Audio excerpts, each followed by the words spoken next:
Boa noite, igreja. Que a graça e paz do nosso Senhor Jesus Cristo esteja com todos vocês. Que a bênção de Deus, nosso Pai. Hoje, Dia dos Pais, que Deus ele tem se revelado a nós como verdadeiro Pai misericordioso. Essa é a melhor disposição de Deus para a vida de cada crente. Para a vida de cada crente sim, a posição de Deus como Pai em nossas vidas. A Ele toda a honra, todo louvor e toda a glória. E começamos agora a transmissão do culto da Igreja Batista da Armação, igreja esta que ainda é ponto de pregação da primeira Igreja Batista de Balneário Camboriú. Então hoje eu quero fazer uma live bem diferente. Eu não estou numa câmera em que aparece, muito assim um cenário. Hoje é uma conversa que eu quero ter com você. Antes de mais nada, acesse o nosso YouTube, inscreva-se, clique no sininho para ficar por dentro das novidades. No nosso Face aqui, siga a gente, tá? Curte a gente aí, tá? Estamos transmitindo pela página da Igreja Batista da Armação, então você pode buscar ali no Face IBD Armação, então você vai encontrar no Face a nossa página e vai poder, siga a nossa página e convide seus amigos também para isso, para que eles possam ficar atualizados das novidades da nossa programação. E também temos agora o nosso Instagram, que o Edinho está aqui comigo, está responsável por essa parte. Eu quero conversar com você aqui sobre a Palavra de Deus. Quero também ressaltar hoje o Dia dos Pais. Quero desejar um feliz Dia dos Pais para todos vocês que têm filhos, que são pais dedicados, que têm ensinado as suas crianças no temor do Senhor, na Palavra de Deus. E é muito importante isso para o aprendizado das crianças, porque nós somos responsáveis por nossos filhos, pela educação deles dentro da Palavra de Deus. E a Palavra de Deus ela tem algumas estruturas particulares a respeito da criação de filhos, da criação do relacionamento entre pais e filhos, e é muito interessante essa relação, essa interatividade que a Bíblia traz do dia a dia da nossa família. Então, que Deus abençoe a sua vida, Pai, que Deus possa cada dia mais fortalecer a sua vida, fortalecer o seu coração, te dar mais alegria, te dar maior prazer de terem filhos diante da Palavra de Deus. E no final desta reunião que eu vou ter com você aqui, nós vamos orar pelos pais, da nossa igreja e da Igreja Batista de Camboriú e das outras igrejas, enfim, de todos aqueles que precisam de oração, porque a oração é muito bom para todos nós. Então, feliz Dia dos Pais. Hoje eu queria bater um papo com você a respeito da Bíblia. A gente tem conversado aqui sobre muitas coisas. Nós temos conversado sobre santidade, nós temos conversado sobre santificação, nós temos falado sobre algumas coisas importantes, sobre o Egito, sobre a Páscoa, nós temos conversado a respeito de Ana, falado sobre alguns textos bíblicos, como o Bom Samaritano, a história do Bom Samaritano.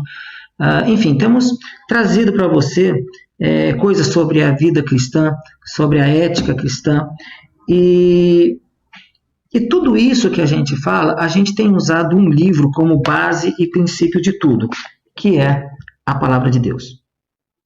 O que você conhece da Palavra de Deus? Você conhece a Bíblia? Você sabe o que é a Bíblia? Você sabe de onde veio a Bíblia? Você sabe como estudar a Palavra de Deus? Aqui eu não quero passar para você nenhuma técnica já resolvida, já testada. Eu quero passar para você um pouco da minha paixão sobre a Palavra de Deus, sobre a vontade que eu tenho de estudar a Palavra de Deus, sobre o interesse meu particular da Palavra de Deus para a minha vida, para o meu conhecimento, e eu quero que você tenha esse conhecimento também. Então, para isso, eu vou passar da minha experiência. Como eu estudo a Bíblia, o que eu sei da palavra de Deus? Bom, então nesse momento eu quero que você pegue a sua Bíblia, óbvio, nós vamos falar sobre ela, tá? Que você chame os seus filhos para assistir, porque vão ter curiosidades aqui sobre a palavra de Deus, alguns temas importantes, e depois nós vamos fazer uma série de estudos sobre a Bíblia, a palavra de Deus, na sua geografia, nós vamos fazer uma série de estudos na sua história, nos seus personagens bíblicos, nós vamos conhecer a palavra de Deus no seu conteúdo cronológico. Eu quero que você faça perguntas também no Face, você deixe a sua pergunta registrada, o nosso telefone, caso você precise conversar com a gente, o nosso telefone é 48 991 175 333. Não se esqueça, principalmente, de sempre estar higienizado, álcool em gel em todas as reuniões, em todas as lives, tá? O Edinho aqui mandou para mim. Eu vou me hidratar muitas vezes aqui para poder conversar com você.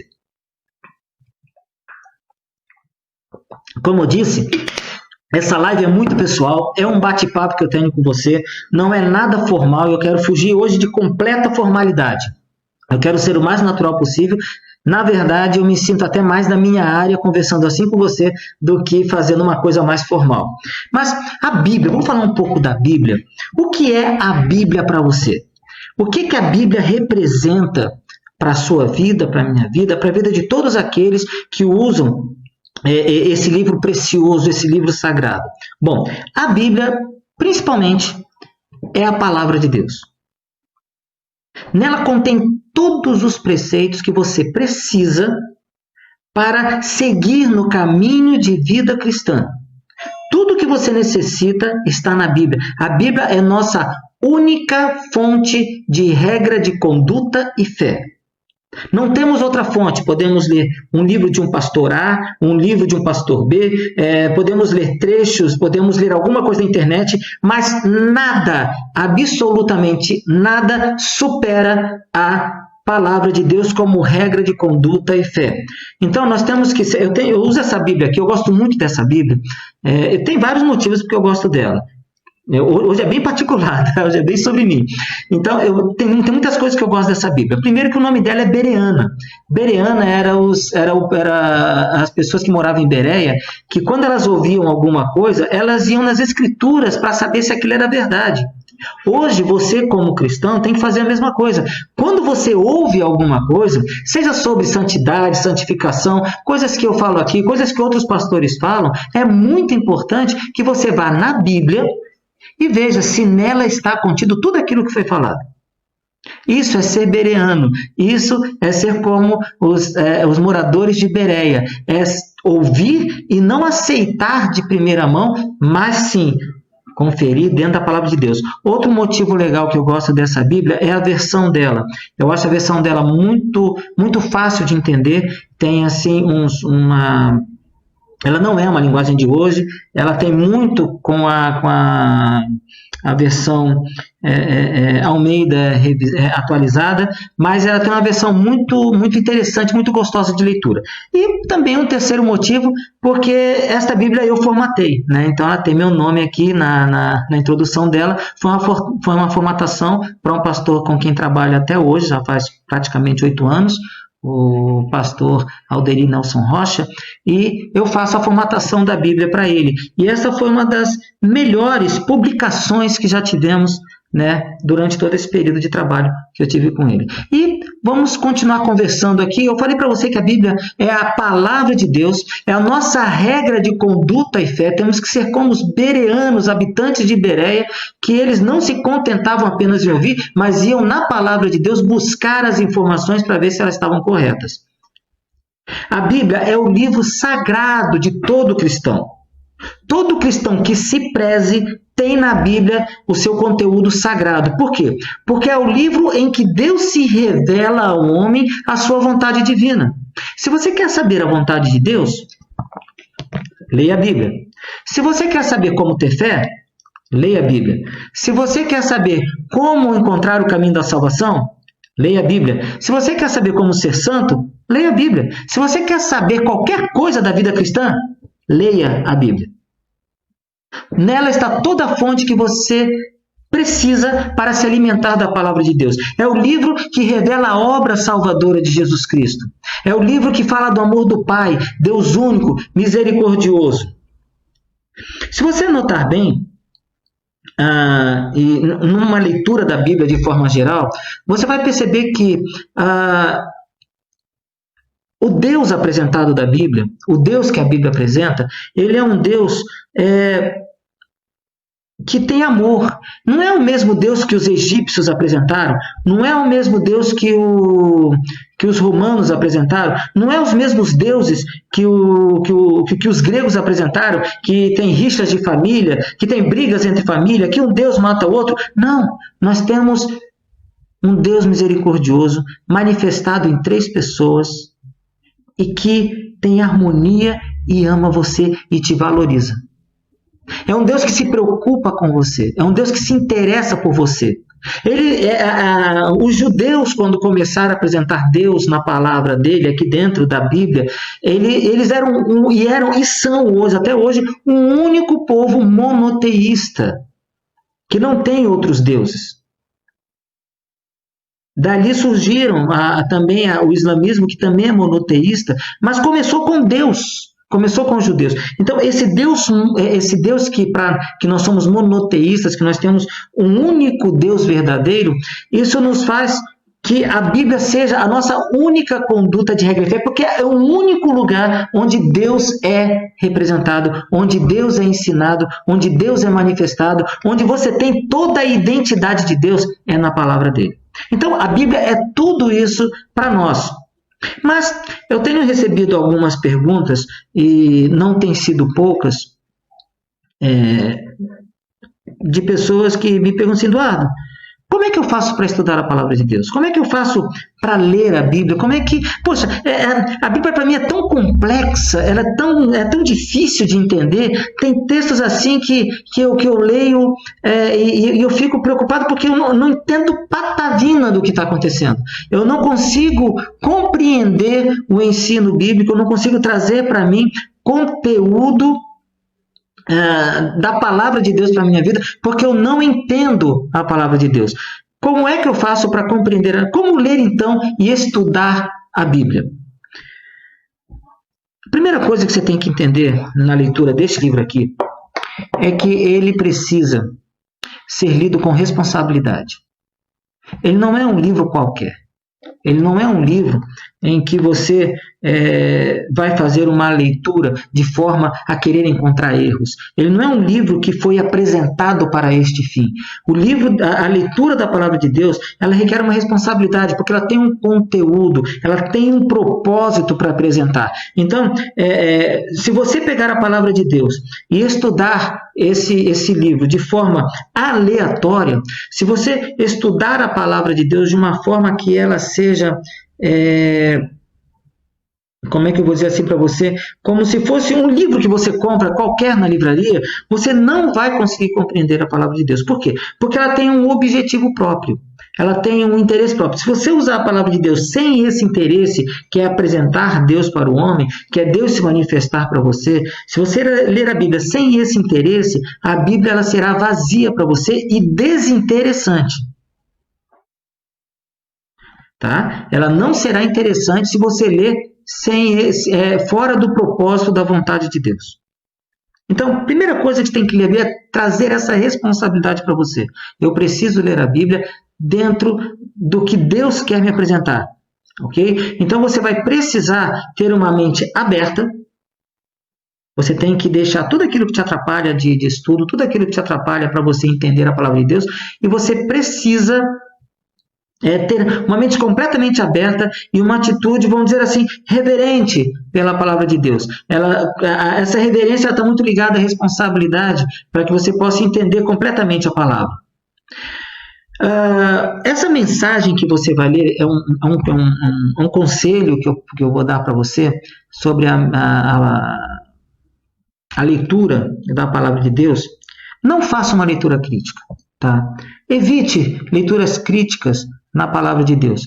O que é uma leitura crítica? Uma leitura crítica é você tentar descobrir erros dentro da palavra de Deus. Você entra numa questão crítica de descobrir pequenas coisas que não fazem efeito para a sua fé cristã, que elas não acrescentam, que elas não ajudam, muito pelo contrário, elas apenas atrapalham. Então, quando você lê a palavra de Deus de forma crítica, você vai começar a ver que a palavra de Deus ela vai falar para você sobre prostituição, ela vai falar para você sobre assassinato, ela vai falar para você sobre grandes feitos de Deus na vida do homem, ela vai falar para você sobre adultério, ela vai falar para você sobre abuso de poder. Então, se você ler a Bíblia de forma assim, como é que eu vou dizer para você, de forma crítica, se você, mas será que foi Moisés que escreveu o livro? Mas foi comprado aquele terreno no nome de Judas, mas Judas já tinha morrido, como é que o terreno era dele? Se você começa a ter críticas sobre a palavra de Deus, a sua fé vai embora. A sua fé tem que ser tamanha dentro da palavra de Deus, que se a palavra de Deus dissesse que Jonas engoliu o grande peixe, é de se acreditar. Então, a fé que nós temos na palavra de Deus, ela tem que ser inabalável. Você tem que crer naquilo que você não viu. Então, como tem que ser a sua leitura da palavra de Deus? A sua leitura da palavra de Deus, ela precisa ser intencional. O que Deus quer dizer para você? O que você pode aprender com aquilo? O que aquilo pode te ensinar? O que aquilo pode favorecer o seu aprendizado naquela leitura bíblica que você está fazendo? Qual é a intenção daquele texto? Até porque é muito importante você entender de que quando a Bíblia foi escrita, ela não foi escrita em tempo real. Estava lá Moisés atravessando o Mar Vermelho e tinha alguém atrás dele escrevendo o que ele fazia atravessando o Mar Vermelho. Não tinha. Aquilo aconteceu e anos depois é que foi escrito. Ou pelo menos anos depois é que se acharam, os pergaminhos mais antigos, em que estava mais organizado para se organizar em livros.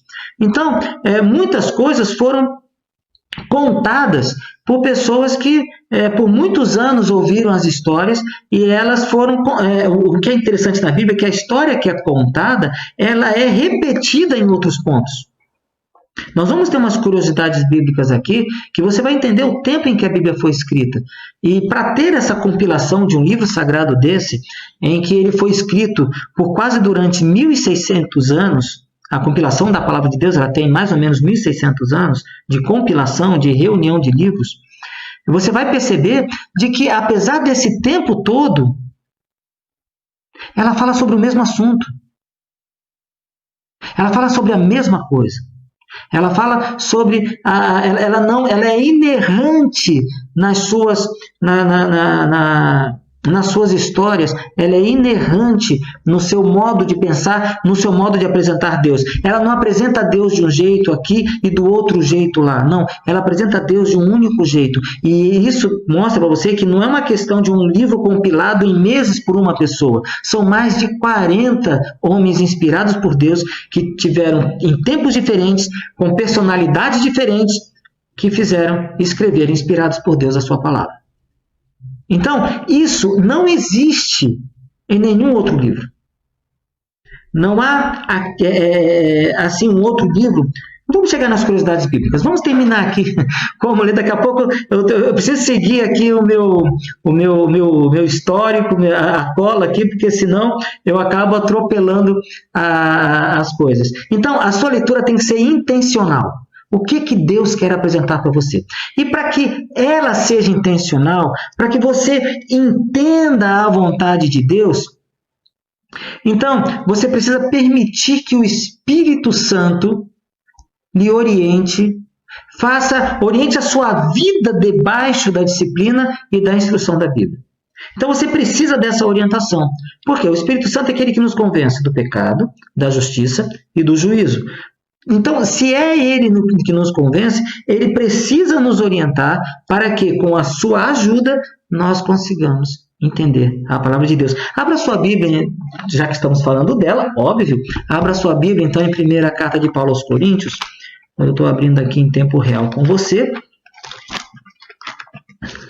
Primeira carta de Paulo aos Coríntios, no capítulo 2,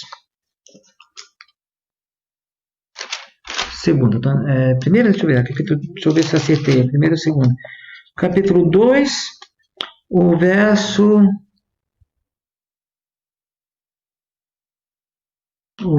deixa eu ver aqui, 12, 13. Isso, esse mesmo, tá? Enquanto você encontra aí, vou tomar uma aguinha.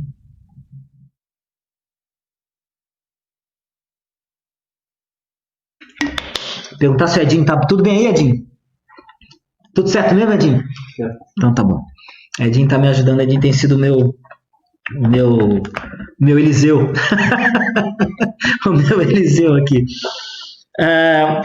Você que abriu agora a carta de Paulo ao pessoal de Corinto, aos irmãos da igreja de Corinto, ele fala assim, no capítulo 2, verso 12, ora, nós não temos recebido o Espírito do mundo, mas sim o Espírito que procede de Deus, a fim de que conheçamos os dons que nos foram concedidos gratuitamente por Deus, dos quais também falamos, não com palavras ensinadas de sabedoria humana, mas com as ensinadas pelo Espírito Santo, comparando realidades espirituais com termos espirituais. Então, é o Espírito Santo que vai te levar a entender a palavra de Deus. Se você realmente quer entender, você tem que abrir o seu coração, abrir a sua mente, para que você compreenda corretamente aquilo que Deus quer para a sua vida. Então, são esses passos. Você já sabe o que é a palavra de Deus e você já sabe que precisa ter responsabilidade, uma mente aberta, uma atitude reverente. Você tem que ler de forma intencional e não de forma crítica e permitir que o Espírito Santo oriente a sua vida debaixo da disciplina e instrução da palavra de Deus. Amém? Tudo bem? Podemos continuar? Então vamos lá. Mas quem escreveu a Bíblia? Quem foram as pessoas que trabalharam nessa inspiração por Deus? Bom, primeira coisa que, para que a Bíblia chegasse até nós, Deus não ia escrever a Bíblia. A única vez que Deus escreveu, né, e foi a única vez que, foi a primeira vez, tá, que nós recebemos dados da nuvem. Se você acha que essa história de nuvem é de agora, não, a história de nuvem é da época de Moisés, tá? Onde Deus, na nuvem, escreveu no tablet de pedra de Moisés, tá? Os 10 mandamentos. Ali foi a única vez que Deus escreveu. Dali para frente, Deus instruiu homens a escreverem e que foram inspirados por Ele para que esta palavra de Deus chegasse até nós. Tá bom? Então, mas quem foram?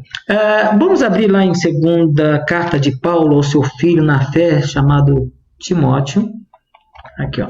Na sua segunda carta para Timóteo, essa é uma carta pastoral de Paulo, ao pastor Timóteo, que também é o nome do nosso pastor Silas Timóteo.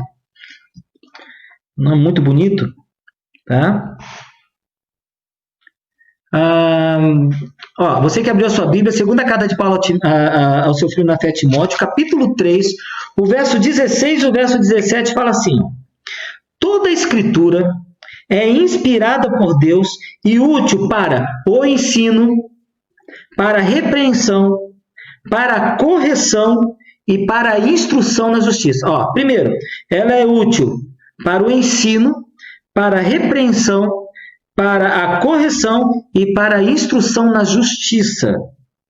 E qual é esse objetivo? A fim de que Deus seja, a fim de que o homem de Deus, tá? Ou seja, a Escritura, ela tem o propósito de te aproximar de Deus. Ela não tem o propósito de te afastar de Deus, mas de te aproximar, é religar, é o modo de religião, é trazer, através da cruz de Cristo, a religação da sua vida com Deus.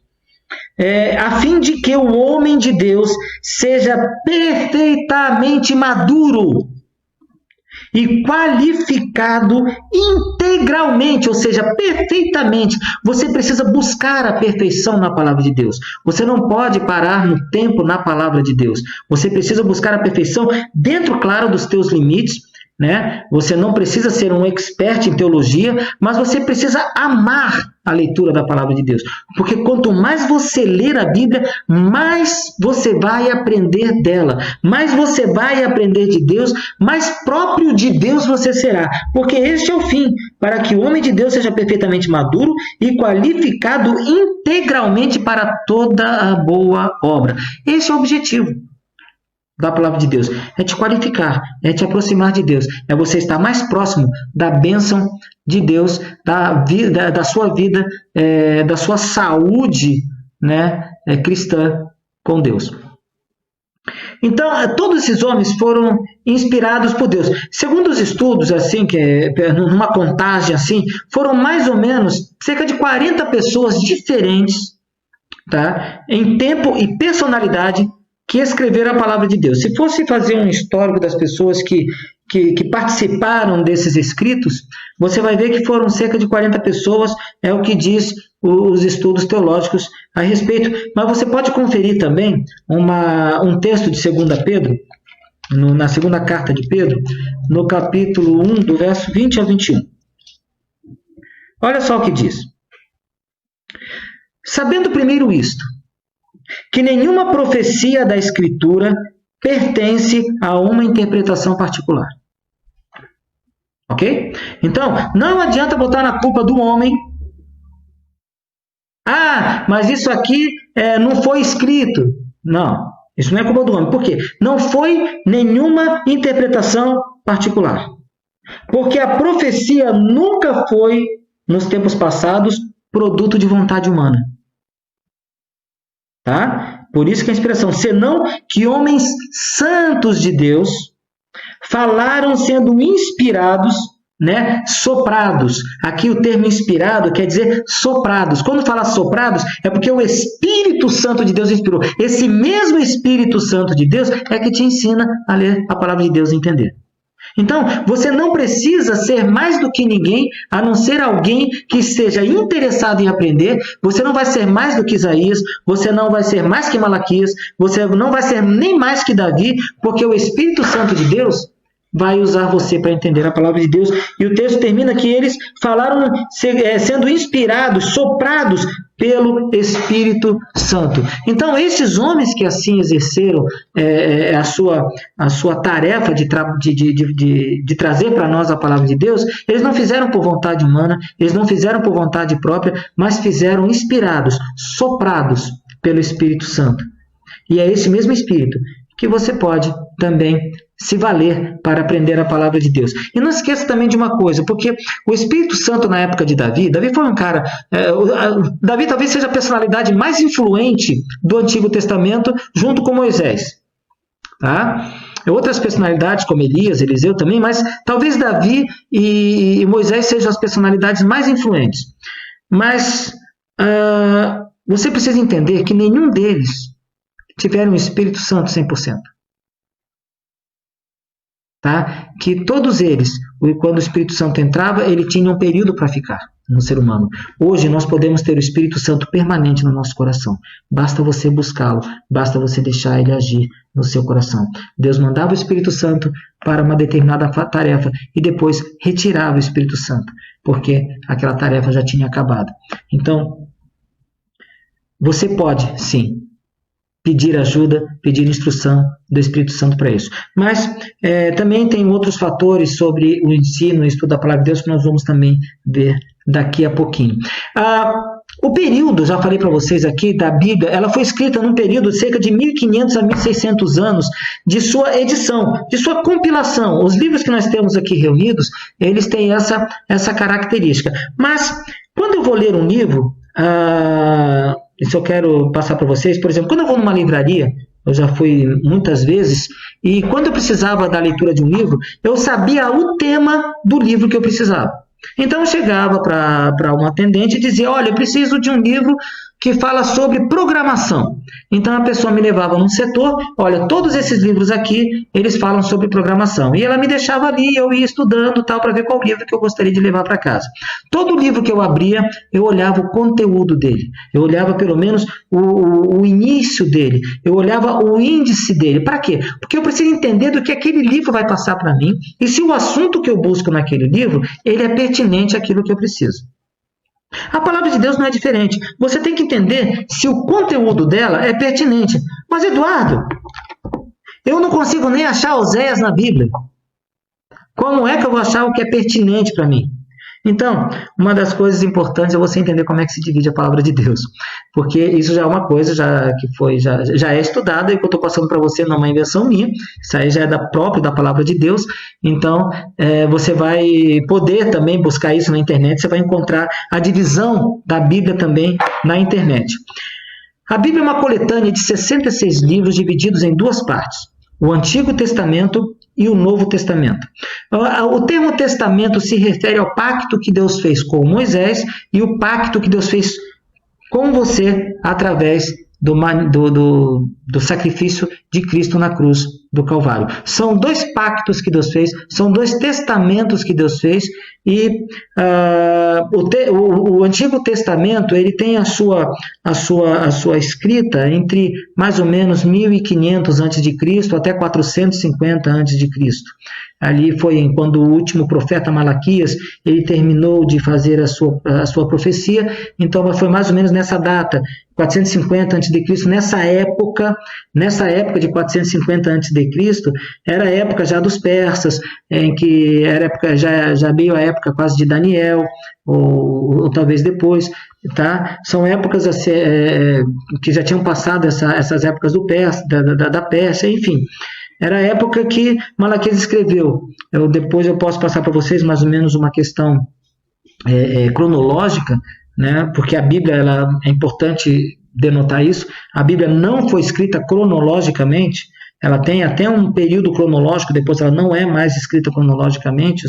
As histórias elas são repetidas muitas vezes e elas acabam se confundindo. Então a gente tem que prestar um pouco de atenção nas suas histórias. Então ela não é escrita cronologicamente. Mas Malaquias foi o último profeta a escrever o seu livro, sim, por volta de 450 a.C. O Novo Testamento foi escrito por volta de 45 depois de Cristo a 90 depois de Cristo, quando o último livro de João, o Apocalipse, foi escrito. Tá? A Bíblia, então, é uma coletânea de 66 livros divididos em duas partes. O Velho Testamento, o Antigo Testamento e o Novo Testamento. Qual é a mensagem desses testamentos? O Antigo Testamento, desde que eu era criança, minha mãe sempre ensinou, eu era aluno da escola bíblica dominical da minha mãe, eu era aluno da escolinha das crianças da minha mãe, eu era aluno da escola bíblica de férias, EBF, toda minha mãe estava com flanelógrafo, ensinando, contando história. 50% do que eu conheço da palavra de Deus eu devo à minha mãe. Né? Isso aí é inegável, eu assumo e tenho muito orgulho disso. A minha mãe me ensinou 50% do que eu conheço hoje da palavra de Deus, os outros 50% eu precisei da ajuda do Espírito Santo para poder ligar todas essas histórias. Então, a mensagem do Antigo Testamento é Jesus virá, porque o centro da palavra de Deus é Jesus. Nós somos cristocêntricos, o nosso objetivo é totalmente Jesus Cristo.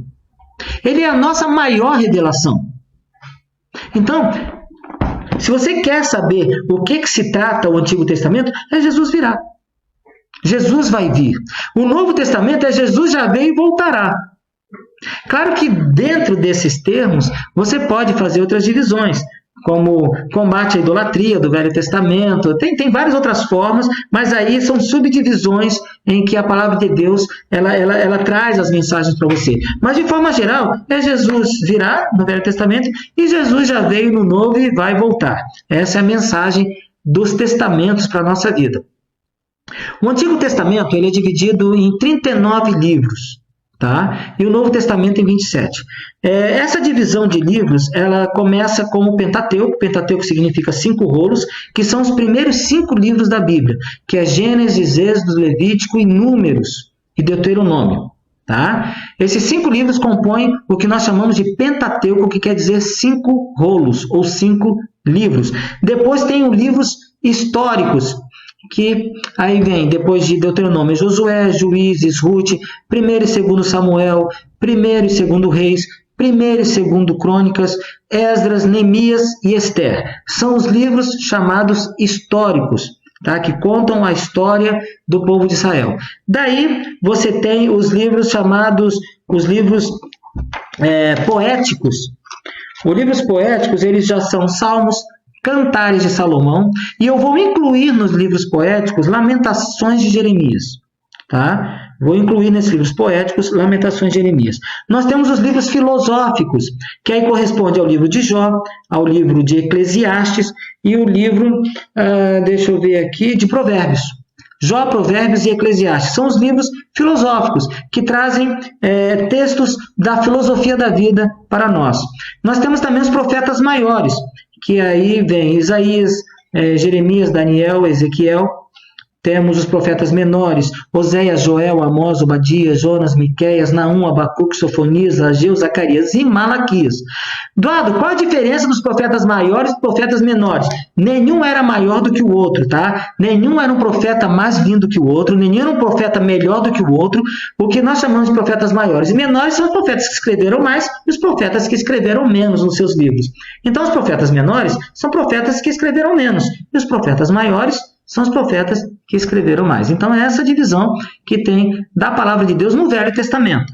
Então, são os livros do Pentateuco, os livros históricos, os livros poéticos, filosóficos, e os profetas maiores e os profetas menores.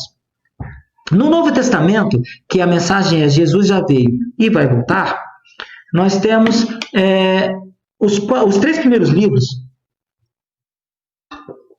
Os 3 primeiros livros são chamados de sinópticos. O que são livros sinópticos? São livros semelhantes. Mateus, Marcos e Lucas são livros que contam, por muitas vezes, a mesma história de Jesus. Diferente de João. João já não conta a mesma história. João tem histórias inéditas de Jesus. João fala sobre as bodas em Caná da Galileia. João fala sobre a ressurreição de Lázaro. João fala sobre a cura do cego de nascença, que não está em nenhum outro dos evangelistas. Nenhum outro livro escrito pelos evangelistas. Não está em Mateus, não está em Marcos, não está em João. Não está em Lucas. Os escritos de João são inéditos. Inclusive, ele detalha, ele conta com detalhe a história. Ele conta, por exemplo, sobre aquele momento íntimo de Jesus com os discípulos no cenáculo. A partir do capítulo 13 de João, praticamente a partir da metade do evangelho que ele escreve, ele conversa. Não que o evangelho de João, tá? O evangelho segundo João escreve, ele passa assim, detalhes sobre a conversa íntima que Jesus teve com os seus discípulos ali no cenáculo antes de ser preso e condenado à morte. Então nós temos os sinópticos, que são semelhantes, que é Mateus, Marcos e Lucas, e nós temos então o Eclésio doutrinário da igreja, que é o livro de João. Tá? Nós temos em Atos dos Apóstolos a história, o começo da história de toda a igreja, como os cristãos primitivos começaram, como funcionava, como era a estrutura da igreja, os erros que aconteceram, os erros de Paulo, os erros de Pedro, os erros de Tiago, tudo ali conta os erros e os acertos da vida da igreja primitiva. Temos também ali as epístolas paulinas. Das epístolas paulinas, eu quero destacar aqui, são 13, na verdade, as epístolas paulinas, mas quero retirar 3 delas.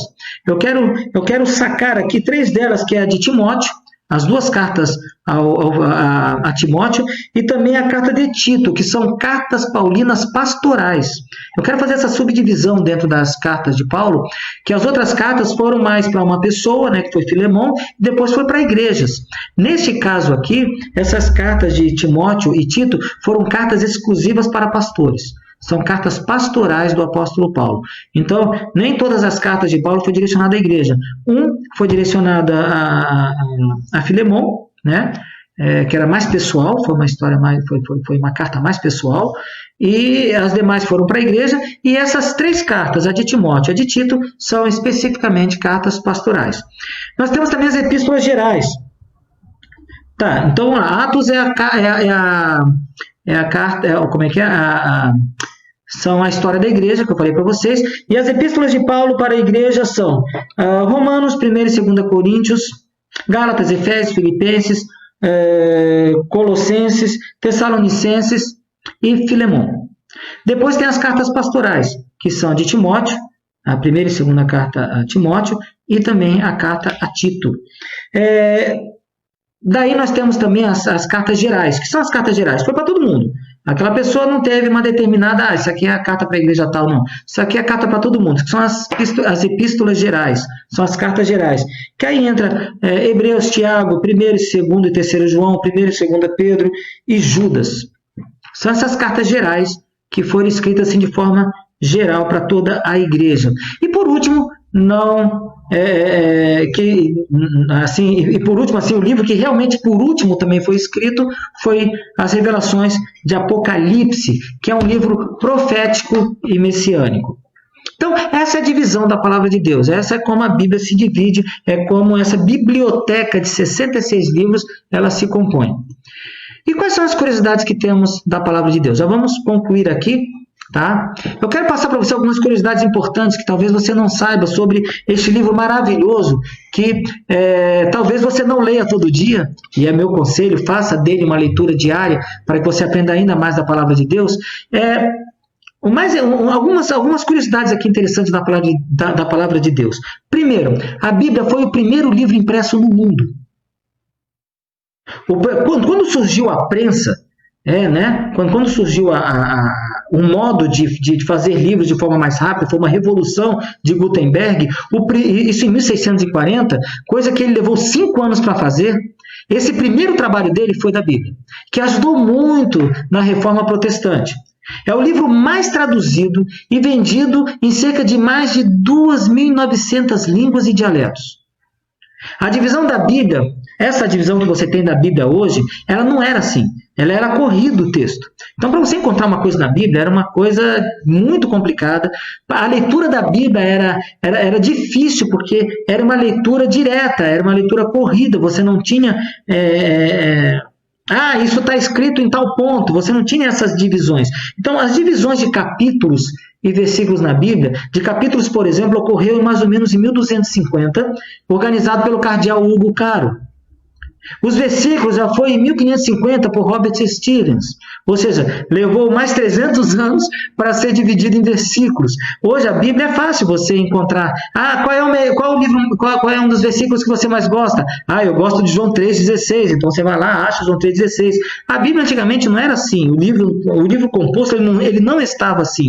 Ele estava complicadamente não dividido. Então, com essa divisão fica fácil você encontrar, fica fácil de você achar. Mas voltando àquela questão, Eduardo, não sei nem achar o livro de Oséias.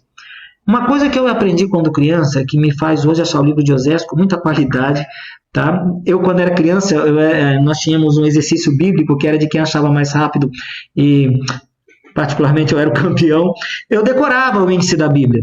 Eu sabia, na hora que eu abrisse a palavra de Deus, encontrar o livro de Oséias, porque eu saberia em que posição ele está, baseado no índice que eu estava procurando. Então eu conseguia achar o livro de Oséias, o livro de Amós, que são profetas menores, profetas que escreveram menos, e eles estão meio misturados ali no meio da Bíblia, que fica mais difícil encontrar. Então, leia um pouco o índice, tenta fazer assim uma decoreba, pega uma sequência, canta uma musiquinha. Sabia que tem uma musiquinha disso? Sabia? Tem, no canal 3 Palavrinhas. Canal 3 Palavrinhas. Mas na minha época não tinha canal 3 Palavrinhas. Mas eu aprendi os livros do Novo Testamento, era uma musiquinha que fazia assim, ó. Mateus, Marcos, Lucas, João, Atos, Romanos, Coríntios, Gálatas, Efésios, Filipenses, Colossenses, Tessalonicenses, Timóteo, Tito, Filemão, Hebreus, Tiago, Pedro, João, Judas e Apocalipse, São João. Ele decorou. Tá? Então isso faz a criança decorar, faz você decorar também. Isso facilita facilita demais você encontrar o texto na palavra de Deus. É claro, também não vamos discutir e nem entrar no mérito da questão. Eu, particularmente, eu sou muito fã do livro. Mas você que gosta do celular, com certeza você vai achar com bastante facilidade também, talvez nem precise decorar. Mas é bom passar isso para os seus filhos, é bom a leitura de um livro para eles, é bom o ensinamento da leitura da palavra de Deus. Então, a Bíblia, nessa divisão de capítulos e versículos, ela possui 1189 capítulos. Desses, 929 estão no Antigo Testamento, 260 estão no Novo Testamento, e dependendo da versão, pode ter cerca de até 31.100 versículos. Não há, uma coisa importante, nenhuma descrição na palavra de Deus que fala da aparência de Jesus. Não existe. É muito interessante até notar isso aí, porque no Velho Testamento você tem sobre a aparência de Saul, você tem sobre a aparência de Davi, você tem sobre a aparência, a estrutura do corpo de Eli, que é uma pessoa muito obesa, muito gorda, de um dos reis na época dos juízes, que também, não sei se era de Eglon, que era um rei também que era muito obeso. Então você tem algumas características, o fulano era assim, o fulano era assado. No Novo Testamento você não tem isso. Você não tem se ele era belo, se não era. Você tem a linhagem dele. Você tem questão de família dele. Mas no Novo Testamento nos parece que não era, não fazia parte, era uma outra cultura, era uma outra época, até porque ele foi escrito em grego, de que não se interessava em passar a definição da imagem, talvez até da personalidade, mas não da imagem sobre se era feio, se era bonito, se tinha nariz comprido, se tinha cabelo grande. Então toda aquela imagem que você vê, Jesus de olho azul, branquelo, tá? Pintado numa parede, aquela imagem de Jesus triste, olhando para você, essa imagem de Jesus não existe. Essa imagem de Jesus foi inventada na Idade Média, foi inventada na época europeia. Essa é uma imagem de Jesus completamente errada. Jesus era uma pessoa do Oriente, ele era uma da vida ali de Canaã, da Palestina. Jesus era um palestino comum. Não tinha nada na aparência dele que dissesse que ele era bonitão ou não era. Talvez até possa te decepcionar se algum dia for descoberta alguém que tivesse feito a imagem de Jesus. Talvez você se decepcione. Não sabia que ele era essa fisionomia. Porque você imagina um Jesus lindo, por causa do amor dele, que é lindo, mas não há na Bíblia a aparência de Jesus. Tá? Então, a imagem que você tem de Jesus é pura mentira. Tá? É pura mentira. O que você tem de Jesus de imagem, o que você tem que ter de Jesus é pela sua fé. E basta. Os livros da Bíblia, algumas coisas importantes. Sabia que tem 2 livros da Bíblia que não falam em Deus? É o livro de Esther e o livro de Cântico dos Cânticos, Cantares de Salomão. O capítulo centro da palavra de Deus é o Salmo 118, o versículo central é o versículo 8 deste mesmo Salmo. O maior capítulo é o Salmo 119, e por ser um acróstico correspondendo às letras do alfabeto hebraico, ele é organizado em 176 versículos, dividido em 22 vezes de 8 versículos cada. O menor capítulo é o Salmo 117, que só tem 2 versículos. O maior versículo está em Esther 8:9, e o menor versículo da Bíblia. Se você aprendeu como criança igual eu, que era Jesus chorou, você está redondamente enganado. O menor versículo da Bíblia é Êxodo, olha aí, Êxodo 20:13. Tá? Êxodo 20:13 é não matarás, que contém apenas 10 letras. Tá? Jesus chorou tem 11 letras. Então Jesus chorou não é e nunca foi o menor versículo da Bíblia, e sim Êxodo, grave isso, Êxodo 20:13. Tá? Existe uma Bíblia, sabia, dentro da Bíblia? O livro de Isaías, ele possui 66 capítulos, que é o mesmo número do livro que é o mesmo número das Escrituras. Os primeiros 39, por incrível que pareça, falam da história passada, e os 27 restantes apresentam promessas do futuro. É como se fosse uma Bíblia dentro da outra. Obadias, Filemão, 2 João, 3 João e Judas são livros de apenas um capítulo, sendo que 2 João é o menor, com apenas 13 versículos.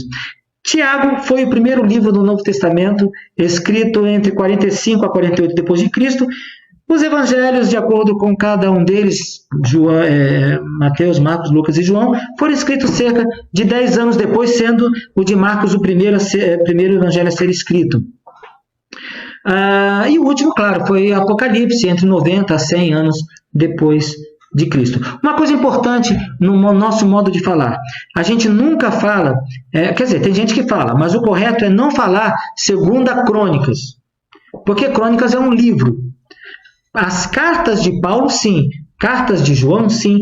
Cartas de Pedro, sim. Então é 2 Pedro, 2 João, 2 Coríntios, porque é a segunda carta de Paulo aos Coríntios. Agora, quando eu falo de Crônicas, é o segundo livro de Crônicas. Então é 2 Crônicas, é 2 Reis, 2 Samuel.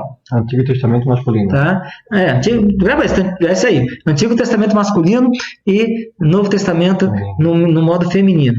Tá? Outra coisa importante que eu quero passar para você, a palavra escritura. Hoje nós temos a Bíblia já compilada. Tá? Deixa eu botar aqui no centro para você poder ver, porque eu acabo errando o centro aqui. Hoje a Bíblia está compilada. Então, sempre que nós lemos escritura dentro dela, nós interpretamos sendo ela. Todos esses 66 livros. Quando nós falamos sobre lei, quando nós falamos sobre mandamentos, o que diz lá, por exemplo, em como purificará o mancebo o seu caminho, observando conforme a sua palavra, a gente entende essa compilação. Lâmpada para os meus pés e a tua palavra e luz para o meu caminho, a gente entende essa compilação. Como eu amo a sua lei, a gente entende essa compilação. Né? Mas na época não era assim. Na época não era assim. Você precisa entender de que, por exemplo, os livros da lei, Moisés viveu, ele fez a história dos livros da lei. Moisés vivenciou essa história. Então, a Bíblia que Jesus usava, ela se chamava Torá, que são esses 5 primeiros livros. E Jesus estava fazendo a história nos livros dos evangelhos sinóticos que conhecemos hoje. Então, hoje a Bíblia que nós temos são fatos históricos daquela época espirituais que eles vivenciaram e transferiram para nós. Jesus usava os fatos de vivência da época que ele tinha, que era a Torá e a Tanakh. A Tanakh eram os livros proféticos, eram os livros que faziam parte do cânon judaico. E Jesus era um judeu de fina linha, era um mestre, era um rabi, era reconhecidamente pelos principais da sinagoga como mestre. E isso você pode ler como Nicodemos elogiando, como aquele homem que ele contou a história do bom samaritano também, reconhecendo Jesus como mestre, aquele jovem chamando Jesus de mestre também, de bom, quando ele queria saber sobre a vida eterna. Jesus era especificamente reconhecido como mestre, não só por seus discípulos, mas pelos atuais mestres da sinagoga também. Então, esse Jesus, a Bíblia que ele usava era a Torá. Então, muitas vezes o termo lei na Bíblia, você nem sempre consegue interpretar como sendo esse livro aqui, tá? Como sendo a Bíblia completa para nós. A não ser que sejam mais aquelas coisas mais, como eu amo a tua lei, aí a gente contextualiza para os nossos dias. Mas na época era a lei de Moisés. Então, muitas coisas daquela época que eles estavam vivendo, quando o Pedro escreveu que toda a escritura é inspirada, ele estava falando dos livros que ele já conhecia, como a Tanakh e a Torá.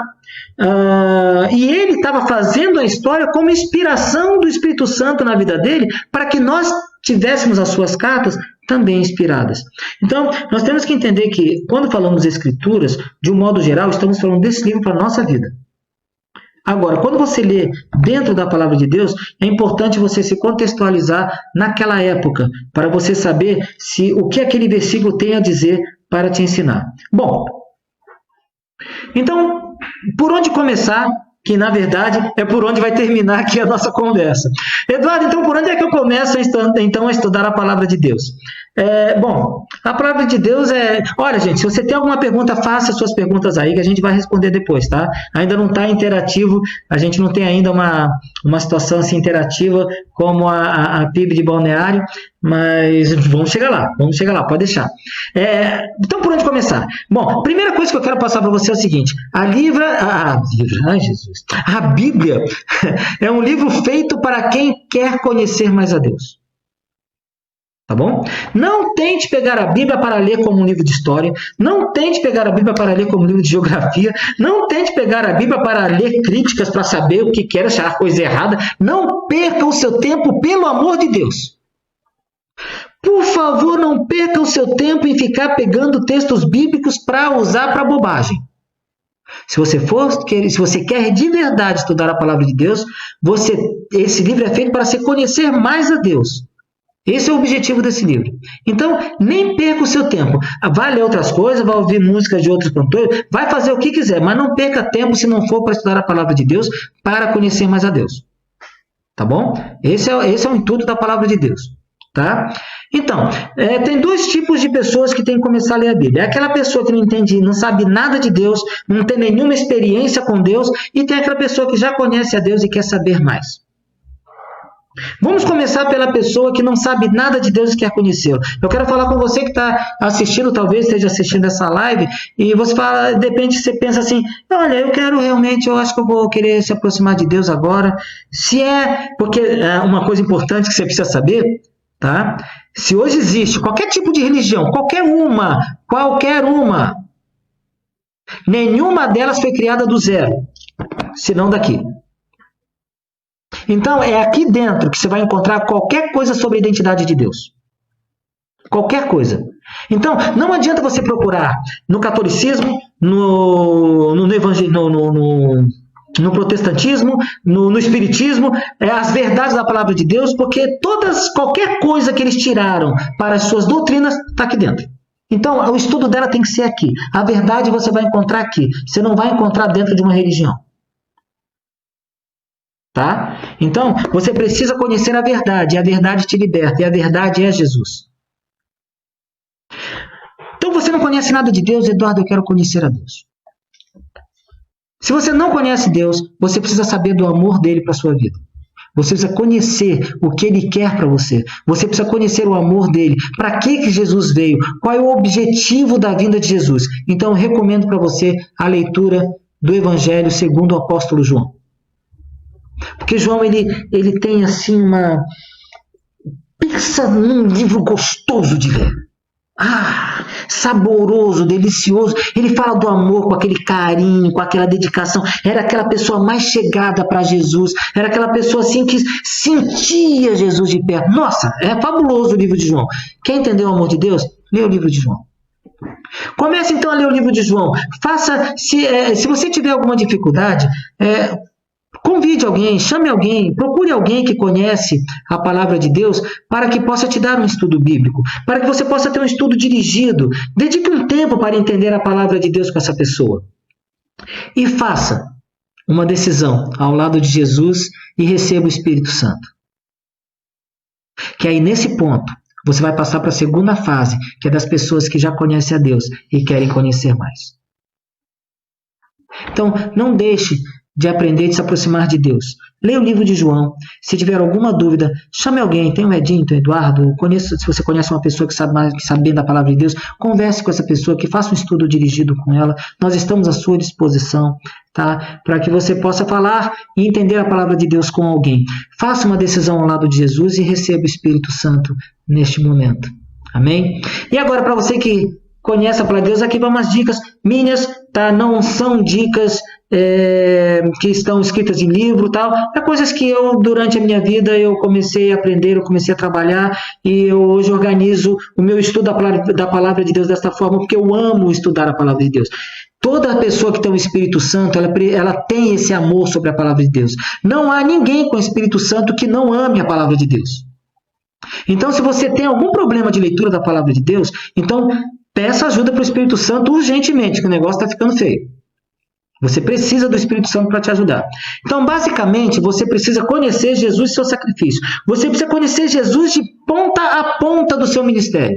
Você precisa ler todos os escritos dos evangelistas, tanto de Mateus, de Marcos, Lucas e João. Conheça a história da igreja. Saiba quais foram os erros e os acertos. É uma questão de história.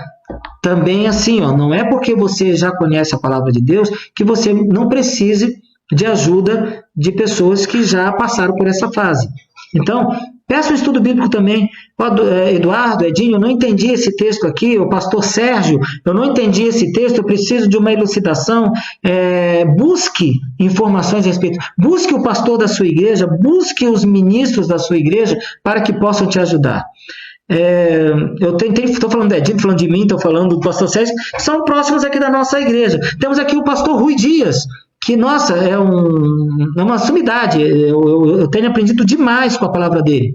Então, conheça as principais histórias bíblicas também. Saiba mais sobre a história de Davi, saiba mais sobre a história do dilúvio, entenda melhor as histórias dos profetas, quem foi Eliseu, quem foi Elias, sabe a diferença de um para o outro, dos reis de Israel, por que tente entender, se não, procure entender um pouco da história, por que foi cativo, por que foi dividido os reinos.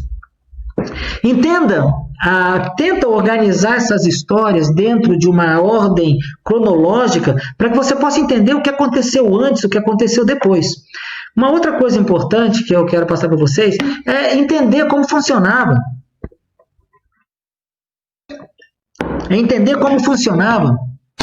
A organização social e política da época. Vou te dar um exemplo. Jesus foi condenado à noite. Mas ele foi condenado pelos judeus. E os judeus não tinham força para matar. Quem tinha força para matar eram os romanos. Então eles esperaram amanhecer para que levasse Jesus a Pilatos. Mas o julgamento dele aos judeus foi à noite. O Sinédrio nem se reunia à noite, mas se reuniu só para julgar Jesus. Então, a gente entende por que aconteceu essas coisas na vida de Jesus ou na vida de outros personagens bíblicos, quando a gente entende a sua organização social e a sua política da época. Estude de forma intencional, repito, estude de forma intencional e não crítica. Busque ajuda em temas importantes para a sua vida cristã, como batismo, santidade, santificação, consagração, Espírito Santo, eternidade. Busque essas coisas, tá? Você precisa entender, diferenciar, o que é santidade, o que é santificação, que são coisas diferentes, tá? E peça sempre, para a gente concluir aqui, a orientação do Espírito Santo. Eu confesso para vocês que eu me sinto mais à vontade tendo uma conversa assim. Eu não sei se eu me saio melhor, não sei, mas eu fico mais à vontade de conversar com vocês sobre isso. E nós vamos fazer uma viagem pela palavra de Deus. No seu tempo histórico, no seu tempo político, nós vamos fazer uma viagem na sua geografia, nós vamos fazer uma viagem nas suas principais histórias. E queremos trazer aqui um momento, acredite, eu quero trazer um momento infantil para o nosso trabalho aqui, para que os nossos ninhos, os nossos meninos, nossas crianças tenham a sua participação e tenham o seu momento específico na nossa live. E daqui para frente, mesmo que os cultos voltem, eu quero ter essa conversa mais perto com você. Eu quero ter essa conversa mais de frente. Honestamente, eu não quero mais para mim, Eduardo, a não ser que eu chame o pastor Sérgio para falar, o Edinho, o Ismael, o pastor Rui Dias, aí a gente bota um estúdio, faz uma coisa assim mais técnica e tal, mas eu quero bater um papo assim com você mais pessoal, eu quero que você fique mais próximo, sabe, uma conversa assim com o pessoal de tete a tete, para que a gente possa falar melhor da palavra de Deus. Eu espero que você tenha gostado do meu modo de falar, mas eu não estou falando do seu modo de gostar. Tá? Eu não estou falando aqui uma coisa que você queira, que você goste. Estou falando uma coisa que você precise. Mas eu quero falar de um modo que você se agrade. Ou seja, não precisa gostar do que eu falo, mas você pode se agradar do que eu digo, né? Da forma como eu digo. Então, eu quero trazer essa experiência. Eu acho, Edinho, que foi mais útil. Está começando agora a live da Primeira Igreja Batista de Balneário Camboriú. Quero agradecer a sua presença, quero agradecer o teu contato, quero agradecer a sua participação. Vou fazer uma oração rápida para os pais que eu prometi lá no início da nossa live. E você baixa os seus olhos agora, bota o seu pensamento em Deus. Era assim que eu aprendi quando era criança. Quando a mamãe falava, a gente fecha os olhinhos, bota o pensamento em Deus e no final a gente diz, amém. Então, assim a gente começa a nossa oração, Senhor, nosso Deus e nosso Pai. Muito obrigado, meu Deus, por esta honra, por esta oportunidade de podermos falar contigo. Podemos, ó Deus, expressar a tua palavra, falar, ó Deus, que está no seu coração, através, ó Deus, por intermédio dessa mídia social. Pai, muito obrigado, ó Deus, porque podemos conversar com as pessoas, podemos, ó Deus, trazer a palavra de Deus mais perto para elas. Que esta palavra, ó Deus, que trouxe aqui, que foi mais uma curiosidade sobre a sua palavra, sobre como o seu livro chegou até nós, que essas coisas, ó Deus, possam fazer parte da vida, que eles conheçam melhor a tua palavra daqui para frente. Pai, que eu sei que muitas pessoas já sabiam destas coisas, e eu sei, ó Deus, que muitas pessoas também não sabiam, muitas aqui de curiosidade também, ó Deus, eu tive que aprender, e eu quero, ó Deus, que essas pessoas, ó Deus, também entendam, assim como eu entendo de ti a tua palavra. Abençoa, ó Deus, os pais da nossa congregação, aqui do nosso ponto de pregação, abençoa os pais de todas as igrejas reunidas no Brasil, os pais de todo mundo. Toma nas tuas mãos, ó Pai, cuida, protege, abençoa cada um deles, que eles sejam, ó Deus, abençoados, que o fruto que o fruto do seu casamento, que o fruto, ó Deus, de sua vida conjugal, que são os filhos, ó Pai, que eles sejam repletos de bênçãos, que eles sejam a herança pura do Senhor. Muito obrigado, Pai. Toma-nos em tuas mãos e muito obrigado por esta mensagem, muito obrigado por esta oportunidade. Nos abençoe no culto que há de vir agora, durante todas as lives que vão ser produzidas no mundo inteiro, através do Pai, para a sua palavra, através das igrejas, através de homens inspirados por ti, para trazer essas mensagens. No nome santo, Filho amado Jesus Cristo, eu te agradeço e te peço estas bênçãos. Amém. Graças a Deus, Deus abençoe sua vida e seja abençoado, que seja uma semana próspera, que seja uma semana maravilhosa, que seja uma semana dentro dos princípios e parâmetros da palavra de Deus. Deus te abençoe e até domingo que vem.